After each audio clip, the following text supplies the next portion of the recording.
Guys, ছোটবেলার অনেক স্মৃতি বা অনেক কথা মনে পড়ে যায় এই মধুমতি নদীর পাড়ে আসার পরে। আমরা অনেক সময় ছোটবেলায় কুককুলি অর্থাৎ পলাপুলি খেলতাম।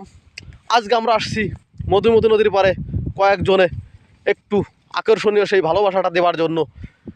সেই পলাপুলি খেলা, আকর্ষণীয় সেই খেলাটা আপনারা এখন দেখবেন। আমরা আছি করে 13 জন এই টিমে। আপনাদেরকে মধুমতি নদীর কিছু স্মৃতি বা কিছু চিত্র ধরে দেখাতে চাচ্ছি।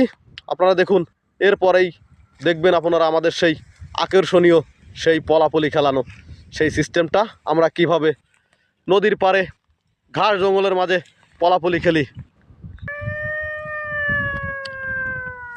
দর্শক বন্ধুরা, আপনারা হয়তো বুঝতে পারছেন কিভাবে মধুমতি নদীর সাইডে ঘাসের ভিতরে শিয়াল ডাকছে।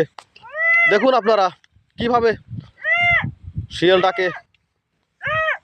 নিজ চোখে না দেখলে বা নিজ কানে না শুনলে বুঝতে পারবেন না আসলে আমরা কোথায় আছি।